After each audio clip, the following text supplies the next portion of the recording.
Hello, everyone. Welcome back to the Talk of Louisville. I'm Mike Mulroney. I'm Kellye Duckworth. Kellye, you got winded walking over to the pout. Is that a problem? You did or I did? I can't catch my breath. Just walking over here to the soundboard. It's probably what you did this weekend. Yeah, we had a fun weekend. This weekend was our annual adults weekend in Brown County. We rent a big cabin, and there's about 8 couples, and we've been doing it for about 15 years, so it was fun. Yeah, well, I went to the zoo yesterday because the weather was great. The zoo? Yeah. Wow. I took a nap all day. Much calmer than your weekend, I'm sure. I'm sure.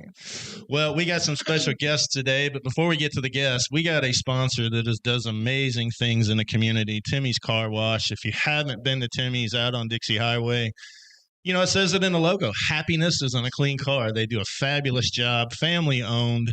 And I think actually the owners out there often dry cars, and Dennis is pretty hands-on. Do you know Dennis at all? A couple years ago when I was with you, I met Dennis. There you go. Him and Melissa do great things. So anyway, if you need a car wash, now that the weather's breaking, please check out Timmy's Car Wash. I do believe they do details as well. So big shout out to Dennis, Melissa, Jordan, and the family at Timmy's Car Wash. All right, our guests today, wow, Terry Hall and Kaylin Hibbs with the Lesley and Rhyan Prather Foundation. Y'all are making a name for yourself.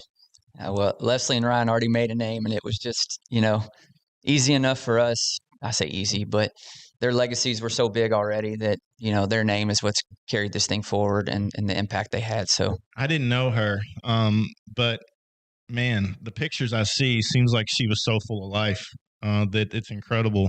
And it shows with the following that you all built so fast, probably because of her name and everybody knew who she was. 100%. Yeah. I mean, a loss like that, everyone's important. Everyone leaves their lasting mark on life, but to have the impact that we've had with this foundation is only because of them and who they were when they were alive. So just bigger than life personalities, obviously South End born and raised. So she's had a big footprint here in the South End and PRP, but I won't say it was easy because obviously we were dealing with the grief of everything, but growing our foundation into what it is all because of them and their name and who they were. And so it was all them. Yeah. Well, let's take it back a little bit. So in 2020, just for the record, Terry was on the board of Shirley's Way, and we were doing a lot. You were doing a lot for us and with us. And then your life changed in 2020. When was it in 2020? It was actually Valentine's Day of 2020. And it was a car wreck. Correct. On their way to St. Louis, I believe. So what happened? You want to start from the beginning, kind of talk through it? Yeah. So oddly enough, and we were just talking about me being on the board, on February 13th of 2020, I was doing my taxes with Wendy, and Lesley and Ryan and the whole family was out in this end of town because they had moved to Taylorsville Road. But they were out here for a game night at her cousin's school, and she was speaking to the kids about being a firefighter. And there was a video of her talking about, why it's important for girls to be firefighters and just Lesley being Lesley. And then they went and spent time at her mother's house, which is my mother-in-law. And I left Wendy to go be with them. And then the next day they were going to leave for St. Louis for the weekend. And things were just really odd for Justin, Lesley's husband and Ryan's dad. And why? Because they were going to go gone for 4 or 5 days, probably. They had just gone quiet. And Justin had Ryan's phone pinged, and the phone wasn't moving. And so before he even heard or got word, he knew something was going on. Wow. And that kind of just started the chain of events. And we caught word that Lesley, Ryan, and then Casey and Carrie McCall, there was another mother and daughter who played on the team, were in a wreck of some sort, and we didn't know a whole lot initially. I can't imagine watching the phone stop in the middle of nowhere and not know what's going on. I'd have lost my mind if I was Justin, probably. Yeah. Yep. And the big thing too was so obviously Justin knew who was in the van and what was going on. But for us, my wife and I, we just knew they were going to the tournament. We didn't know they were riding together or who was with who. And so when I got the initial call, the first thing I asked was Ryan with them? And they're like, all of them were together. And so, your mind's processing potentially losing one person to 4. And you're never prepared to lose anyone suddenly, no matter what people say. You can't be prepared for death, fully prepared at least. And then it goes from 1 to 2, which you've lost, a sister and a niece, and now you've lost 2 of their friends. And so the tragedy just amplified by the moment. And we're over by PRP, and the family is out off, Taylorsville Road. So that drive, the 40-minute drive basically is one I'll never forget. I don't remember any of the details of the drive itself, but I just remember trying to process it while being there for my wife. Was this during the day or is this late at night? So the wreck itself happened midday. Obviously, it takes some time to find out. And randomly, I think it was a Friday, Valentine's Day was that year, and I'd left work early to kind of get home to go have dinner with the family. And it just so happened I got the call that something was up on the way home. And I was home very quickly, which it was just, I don't know how it's set up that way. I rarely left work early, but got to my wife as quick as I could. And we just started saying, like, we got to go be with Justin and the kids. And so we just took off, and it was kind of a whirlwind from there. Yeah, you kind of zone out when something like that happens because you're so focused on what do I got to do right now that I'm sure it's a complete blank. That's a 45-minute drive sometimes from here to there. So right. It's a long time to be thinking about what to do. Right. And just in my brain, I'm like, even with this foundation, my thought isn't to completely just lose it. It's more to like, what can I do? And so now I'm trying to be there for my wife and trying to think ahead of like, how can we be there for Justin and the kids?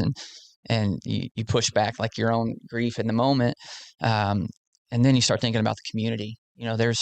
They were on their way to play in a volleyball tournament with 10 other girls that are 12 years old who just instantly lost 2 of their best friends and their coaches. I never thought about that. Did they continue to play in the tournament, or did they all come home?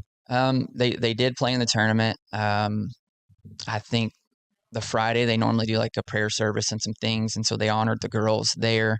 A lot of the girls wrote their numbers, their jersey numbers on their shoes, and there was ribbons. And they played for Kiva at the time, and Kiva is such a community in itself that they really, really rallied around the girls and the family. And actually, the head coach, Courtney, at the time became one of my first board members. And so, yeah, I mean, this is what we think about, and I'm kind of jumping around, but when we think about how we're impacting the community, one thing that's often missed are the children that are involved with dealing with the grief, because we're out trying to fundraise to raise funds to help families, but there's kids that are going through this too.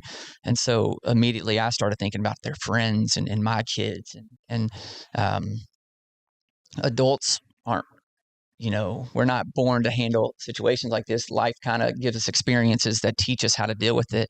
Some deal with it better than others, but kids, they're just going through life. And this was a huge impact to not only us as adults, but the kids involved. And so the community was shattered. Yeah, because they had such a large footprint in the community. When you was talking about the kids, we deal with that on our side as well. When a child has cancer, they get all the attention. And like it or not, if they're siblings, they get, the kids don't really fully understand, I think, at a certain age. So they start acting up a little bit because they feel like they're being left out because their sibling is getting all the attention, even though they're sick. So no, kids at a certain age, they just don't understand. And it's hard to explain it to them. Even in that situation, those siblings that are witnessing that have kind of lost one of their best friends while they're dealing with treatment. For sure. So you're used to the day-to-day of wrestling with little brother, and then now it's gone. Little brother can't. Yeah. So it's traumatic for all parties. So did everybody, I'm just curious, did everybody hop in the car and drive to St. Louis at that point? Or did y'all just have to sit and wait until the authorities told you what to do? Yeah. So it was a waiting game. And this is, we talk about how the family and the community is like just grown together because of such a tragic event. It happened in Wentzville, Missouri, and the Wentzville Fire Department instantly responded. They actually have a fire station just off the overpass, and it happened right by an overpass. So they were there within 3 minutes. And when they were rendering aid, it didn't take long for them to realize that Lesley was a firefighter, one of their own. She was studying for promotion to become a lieutenant, and she had the material in the van, and she was wearing, a thin red line leggings, I believe. So they knew instantly that she was one of theirs, and not as if they wouldn't have handled any different, but they fought. Different, yeah. They fought, and then the 2 girls, the young girls, Ryan and Casey, they did everything they could for them. And, but it was such a violent impact that they didn't feel anything, but they were still going to do everything they could. And so they were talking to Louisville Fire Department because it's a brotherhood and a sisterhood. And one thing I'll never forget is that we were reassured from the moment that they got to the wreck, the Wentzville Fire Department, to the moment they handed over till someone from Louisville Fire went up. There was someone standing over guard of Lesley and Ryan, their body at all times. It gives me cold chills just to think about. Yeah. So they were never left alone. Their bodies were never left alone. And it just speaks volume to firefighting community, really, because they were just there for us. And even to this day, there's a Wentzville firefighter fighting for his life, and we're actively, helping them. And every year when we do our golf scramble in the summer, it's the family, friends, and first responders. The afternoon is a first responder scramble, and they 2 or 3 groups from Wentzville comes down and stays the night with us, and we hang out before, and we have a big after party, and their family, and it's like you lose 2 pivotal members of your family, but somehow our family grew in that moment, and it's just wild. Yeah, there's another Oregon town that the tragedy happened in Florida, and they do an event in Florida every year now. Y'all thought about doing anything like that up in Missouri? Yeah, so you're talking about the Kurtz Gessners. Yeah, they were our first major give back. Yeah, we were able to. You helped them get set up too. Yeah, they did a lot of theirs on their own specifically, but we were able to fly grandparents down to Florida through Network for Good. And the very first day that we had Network for Good available to us is the day that happened. Wow. And they were our first fundraiser, and we raised $10,000 in a couple hours to pay for a chartered flight to get grandma and grandpa and an aunt, I believe, down there to be with them. And they've done amazing work. Yeah, they do. But yeah, so we are actually working with Wentzville to take a baby box and put one into one of their fire stations as our first kind of give back. And they do an outreach scramble, and we sponsor that every year. I wish they weren't 5 hours away so we could be a little more actively involved in it. But the goal is to, within the next year and a half, to get them a baby box. And obviously we know what baby boxes mean because you and I have partnered, and that's our first big step into doing something with Wentzville. But they're an extension to our family, no doubt, and the community. Someone up there wrote a book and an article that got published in the Courier called Wooden Crosses, where all of us do it every day. We drive an interstate and we pass crosses on the side of the road, and we know what happened there as far as a loss of life. But we don't know the story of that person. We just assume, some people, like Stace, my wife, every time she passes a cross or an ambulance, she says a silent prayer for them or whatever, but you just go about your day. And I forgot the guy's name, but he wrote an article sharing what their story was. So all the people up in Missouri know, that's not just 4 crosses. There's 4 lives behind that, and there's 4 stories behind that. And they didn't have to do that. Yeah. And, it's funny you say that. We went up again this weekend, Brown County, and to get to the cabin we go to, it's about a 2-mile drive down this road through the woods. And I happened to look over this weekend, and there was a cross with a bunch of flyers around it. And I immediately started wondering what in the world happened. What's the story here? Yep. But we passed by it so fast, I'm not so sure. But I did notice the cross on the side of the road. Yeah. It makes you stop and think for a minute, because we get so busy in our day-to-day lives. And I'll be the first one to tell you, there's plenty of times when there's a wreck, and I'm just frustrated because it's inconvenienced me for the day, or I'm going to be late to something. And then with the wreck with Lesley and Ryan, now I'm just like, and there's someone's family that's dealing with this, whether it's a fender bender and you have to deal with repairs and everything, or if it's a loss of life. My 10, 15-minute inconvenience is nothing in comparison to what those families are going through. And those wooden crosses is one of those examples too, where I never stop to think there's a story behind it. I know someone lost their life, but there's a family dealing with what we've dealt with. And it's just, we've all lost someone to a car wreck. Yeah. So you were inspired, obviously, to start something new, and that's when you founded the Lesley and Rhyan Prather Foundation. So you all do a lot with tragedies. That's pretty much the goal, right? Right, yeah. And like you said, I was on your board at the time. Yeah. A little step back, I met Mike because Mike messaged me on Facebook when my brother and I were hosting a golf scramble for one of his employees who lost his 21-year-old daughter. to some sort of ovarian cancer. She had a cyst, and then it became terminal. And so we were just trying to help raise funds to give her a proper burial. And I think at the time you had $500 in your account, because I think this was 2014. Yeah. And you showed up with a $500 check. And I think on the day we raised maybe $2,000. So 25% of what we raised was from the check for you. We were like 12 at that time, right? Me? Yeah. I'm still 12. Right. But yeah, so you showed up, and I know you were just getting going, because I think you formally started in 2013, right? Yeah. And so to me, I was like, man, this guy's pretty awesome. And it just stuck with me that you extended the offer and did it. And so you and I that's where our friendship kind of started. Yep. And I started volunteering with you. And I think at the beginning, I was just kind of running the golf scramble. Yeah. And then helping with the 5K. And so probably 3 or 4 years of volunteering turned into 3 years on the board. And throughout that, I was able to sit and watch Shirley's Way become what it is today, and learn from you and mentor from all the volunteers, and the good, the bad, the in between. But the one thing that always stuck with me is that, I'm looking at the logo right now, and it always has Shirley's name on everything. Yeah. And no one's going to ever forget your mother because of what you did. And you took a leap of faith to ensure that her legacy was always one that's going to last long after you.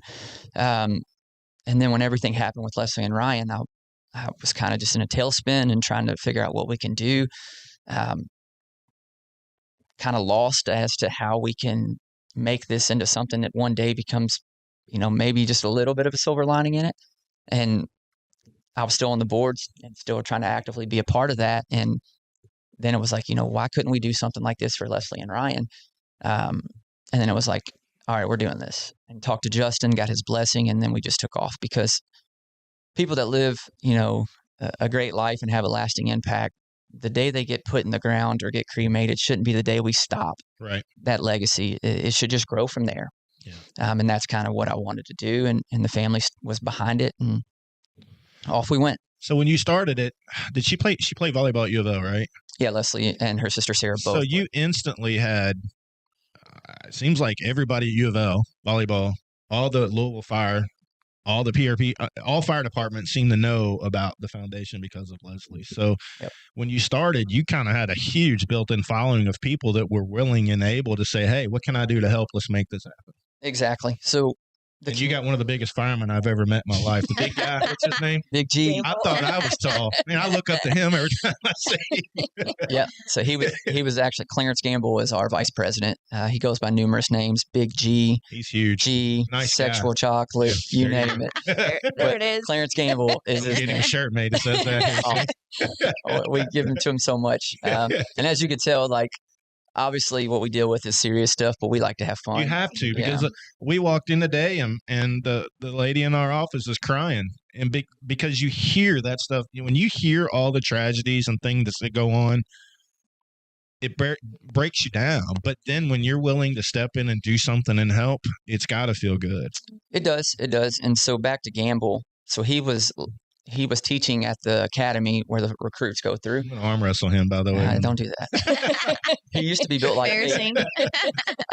But so he was at the academy. She came through, and then when you get out of the academy, he goes back into a firehouse. And so he's at the time was a captain. He's now Car 3, which is at corporate or headquarters. But he made it clear he wanted Lesley. He's like, I want her as my firefighter. I want her at my station. If I get stuck in a fire, I know she'll pull me out. And so he had a good connection with her. Absolutely. Okay. And so because he's all in. Every time I see him, he's there. Every time I'm around you, he's there. I thought he was a security guard or something. Well, he doubles as that, but he's a big teddy bear, so it's more likely that he's pulling me off of someone. So right. But she was in his firehouse. Absolutely. Yeah. So engine, it was 1422 at the firehouse down off the Algonquin Expressway. And so to your point, so there were so many communities, one that was dealing with this loss because of the impact they had. But then those communities were the ones that rallied behind our family, because they all knew that as much as it hurt them as an extension of Lesley's family, imagine what the family's going through, and Justin and the kids.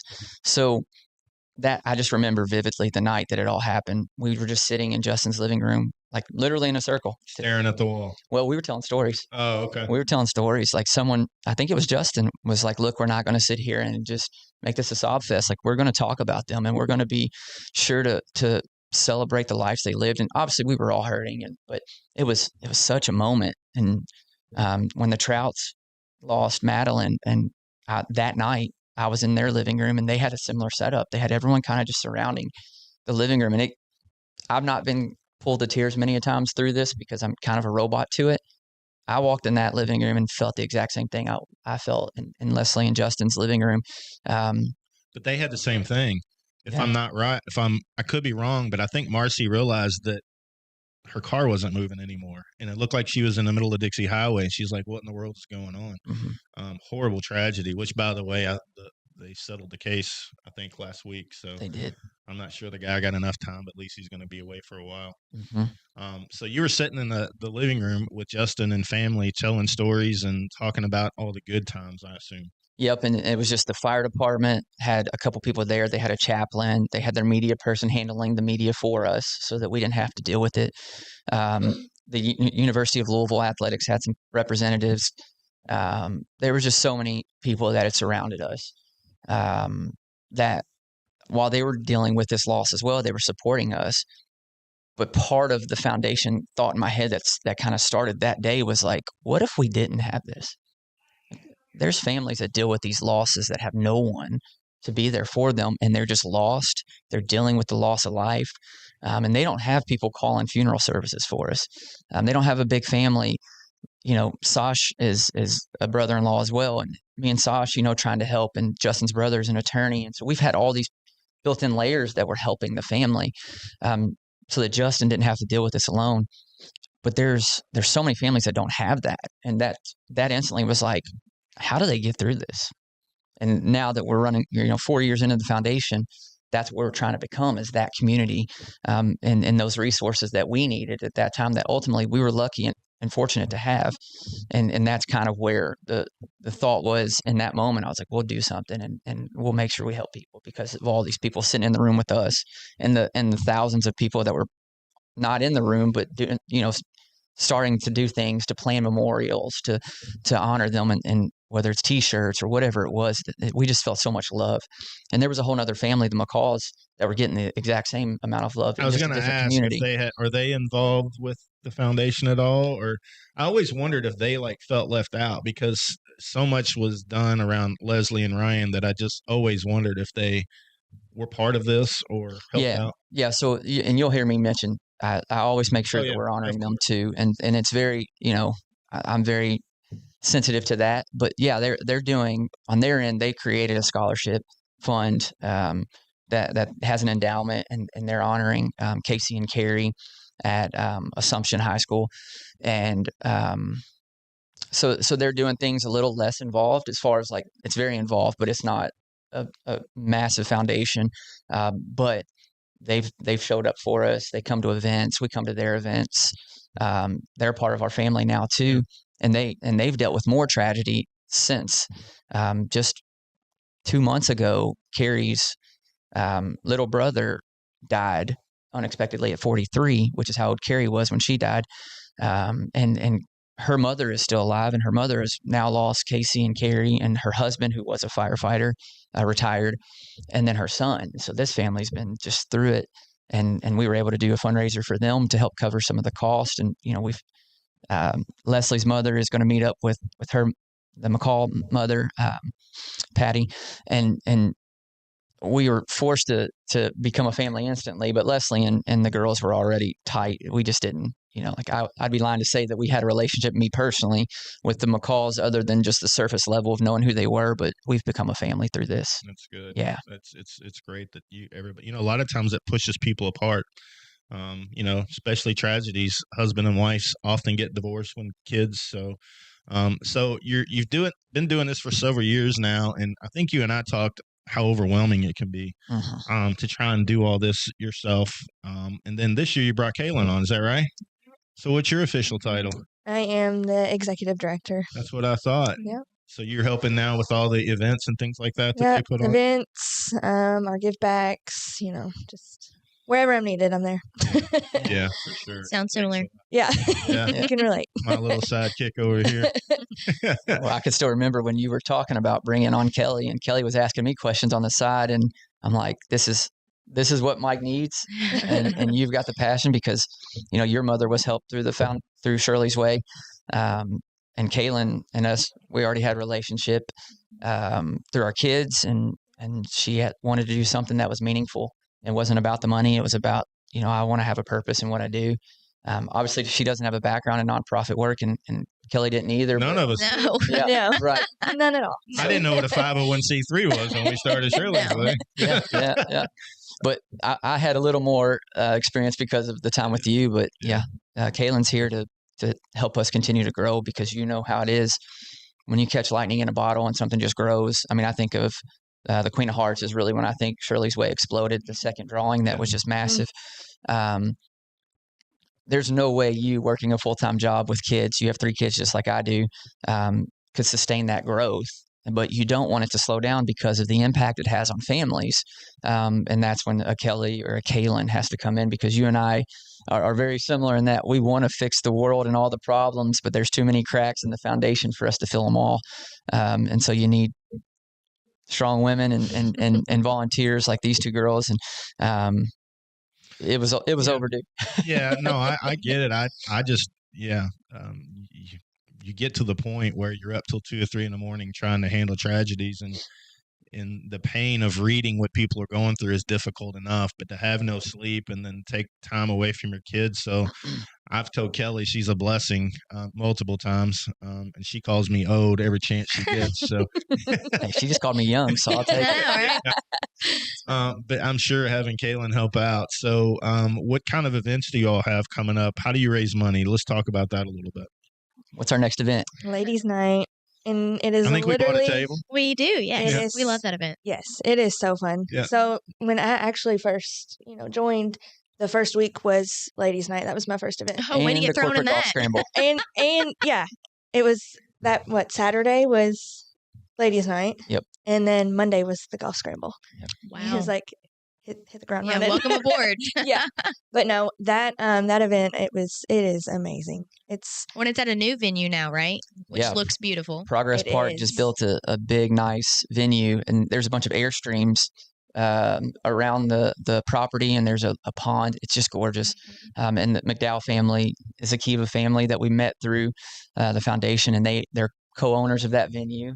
That's awesome. And We've talked about using that place, gorgeous. and I'd have to convince the Cabo guys if we get the party again, maybe to continue moving it. But yeah, I think I connected with one of the guys, and we need to schedule time to go out there and look at it and see Beautiful. what the space looks like. But I heard it's amazing. it is. It's gorgeous, and it's a Is it hidden big? gem. It's big. It's not as big as Melwood, but we do like a seated event. So we're Well, and you had even said before that you didn't want that event to be huge. You like it small and intimate and, yeah, and it's a room full of women that are there drinking, having a good time, Yeah. playing bingo, and it's hard enough to get them to be quiet so they can hear me talk. You But- need to have it to where the guys can be the waiters or something. They they were were supposed to. they're there. Look, as big and macho as firefighters are, we tried our best to have them come in uniform Yeah. and just be volunteers for the event. And the wives were all for it. The wives of the firefighters, and they're the ones that wouldn't do it. Big G. I was going to say, sexual chocolate. See? Yeah. But so the ladies' night is the next big event. We did our bourbon release. Thank you for the bottle, by the Yeah. way. I Yeah. should have grabbed that and put it over here. So we have a partnership with Maker's Mark. We talk about the community and how everything's so intertwined. Rob Samuels is the president of Maker's Mark. His sister, Samantha, her daughter was playing on Ryan's soccer team when everything happened. And I reached out to Sammy and asked to get some Makers donated for our first ladies' night event. And she's like, okay, let me see what I can do. And within minutes, I was in a group text with some guy. I didn't know who he was, president of Maker's Mark. And he set up a call, and then he went, hey, we'll do one better. We're going to donate a private pick for you and the foundation, and we'll bottle it. And you can raise funds off of it. And now we're in our 5th year, and it's raised over $100,000. Grab that bottle, Caitlin. Wait, we'll put it on. So how are you selling these? You sell them every year? We're not selling. We are offering raffle tickets. Sure. Yeah. Okay. Yeah. They're raffle tickets. Yeah. It's pretty cool. This is a bottle. I can't see it. I don't have my glasses. Oh, 58? Yeah. There's 244 in there. Yeah. So limited edition. I think you've given me one of these that past couple of years. I believe so. Yeah. But it's pretty amazing that they're doing this, because we looked into this, and a barrel of whiskey to try and get is well over $10,000 to $12,000. It's pretty close. So that's the gift that they gave to you all to be able to do that. It's pretty incredible. And we even take one. We get the empty barrel. They give me the barrel and all the bottles boxed on a pallet. I drive down there. They drop it on my truck, and everyone looks at me funny when I'm driving home with a pallet full of booze.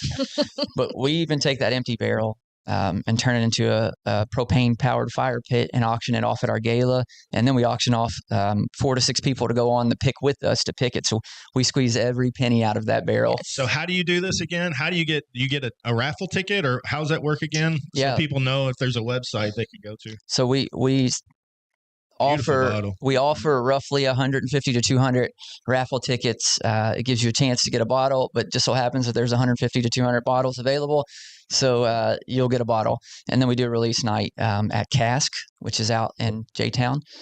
So that basically the first year we were trying to deliver all those, and that's not very good logistically. So now we let you come to us. Yeah. But yeah, it's 5th year of that. So that's our next big event. Then it goes into ladies' night. And then it goes into our empowerment camp, girls empowerment camp that we partner with the Louisville Fire Department, because obviously mentioned that Lesley was a female firefighter, and she broke the mold because she was a mother of 4, at the time a stay-at-home mom, got her youngest into school and decided that she wanted to give back. And so her sister, Sarah, her husband is a firefighter. And so Lesley saw the process of him becoming a firefighter and the impact he was having. And she's like, I could do that. I want to do that. Became a firefighter in her mid-30s, a mother of 4, and just she's not your typical. I mean, I have firefighter friends, and there's no way physically I could do that job. Yeah. Can you imagine me trying to drag you out of a building?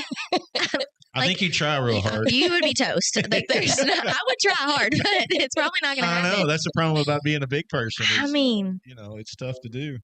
But obviously they had enough confidence in her to do that. Actually, you and I met with Chief Carrie in Fairdale. Yeah, Carrie Blevins. And was she saying that they had some girls in Fairdale that are going to go to the camp this year? Well, every year, Carrie Blevins has been, so the camp is for middle school age girls, 4-day camp. We put them through some of the physical training that you would see at a recruiting class. We get them CPR certified. We empower them in numerous ways by bringing in female volunteers. But every crew is led by a female in the fire service industry. And then once the girls go through the camp, they come back next year as a legacy and a mentor and help. And Ashby works in fire prevention, and she kind of had this brainchild that she was thinking of doing something like this. And I wanted to do some type of girls empowerment camp because, you think of firefighters historically growing up, I only thought of boys, right? Yep. And it's not the case. There's plenty of women in fire services. So we're in our 4th year of that.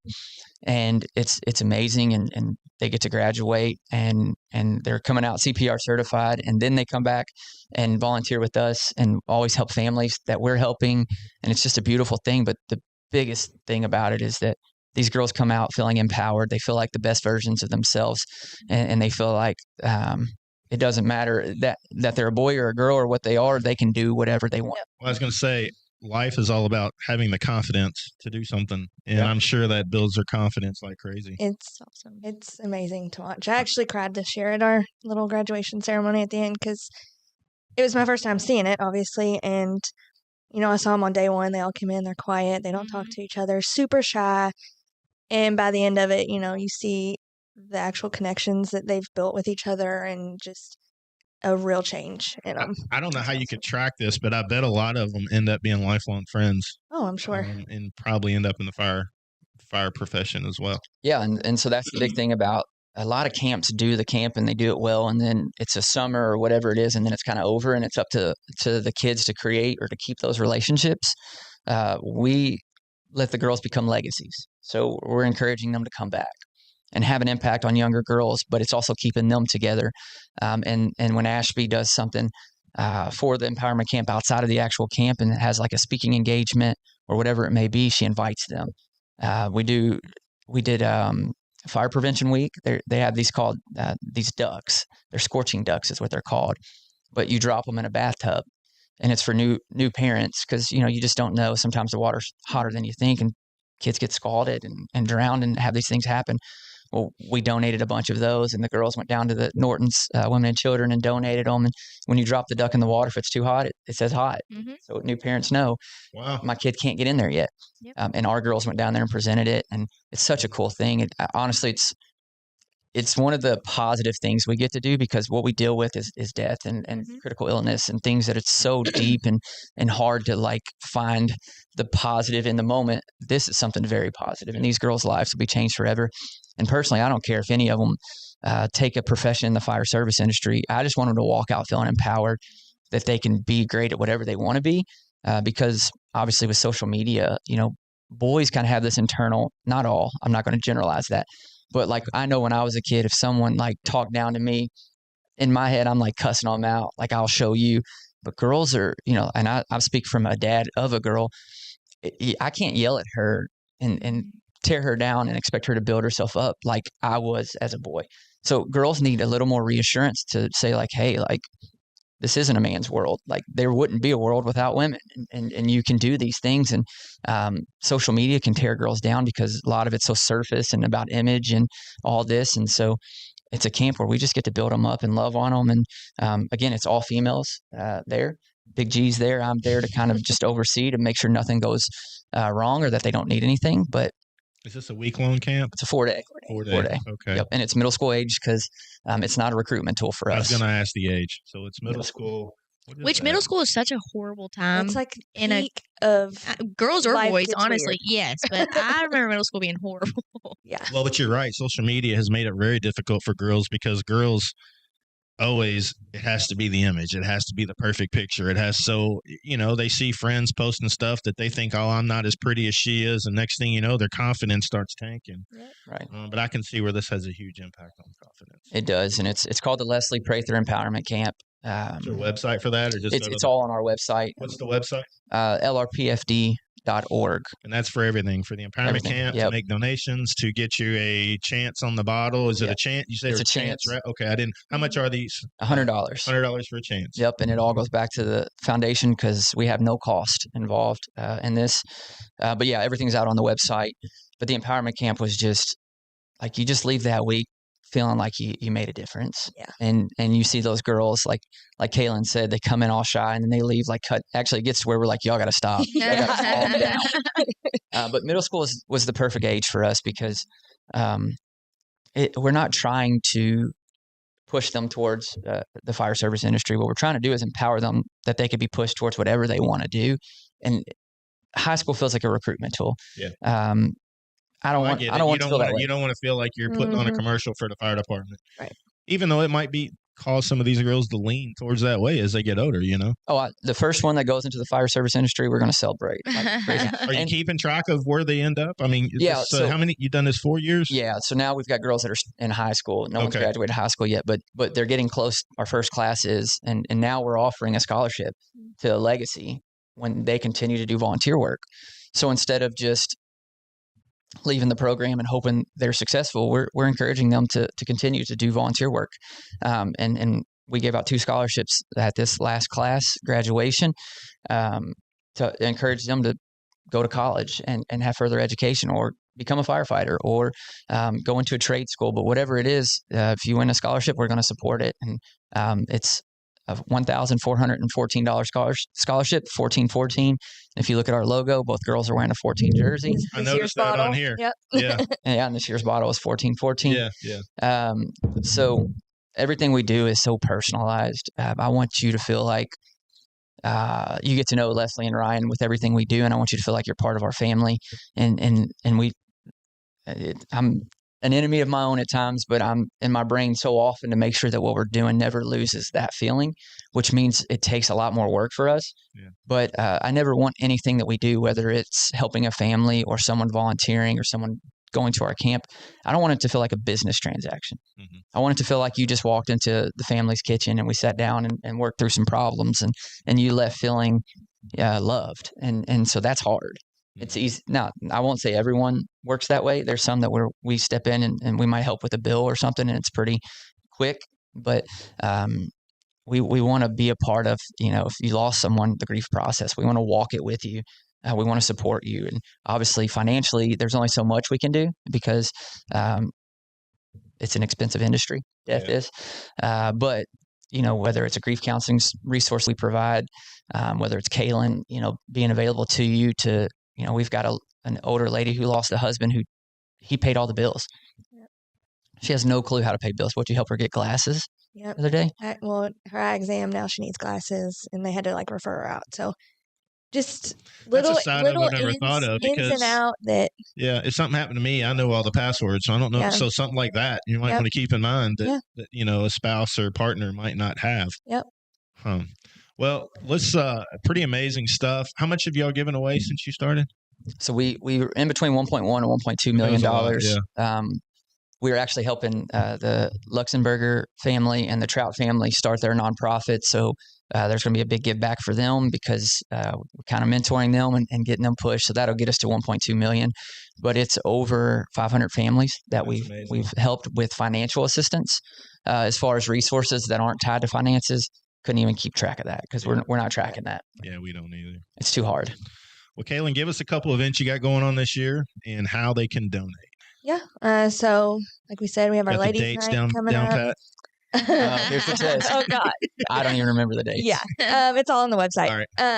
So we got ladies' night coming up. Sold gala. out. Yeah, sorry guys, ladies.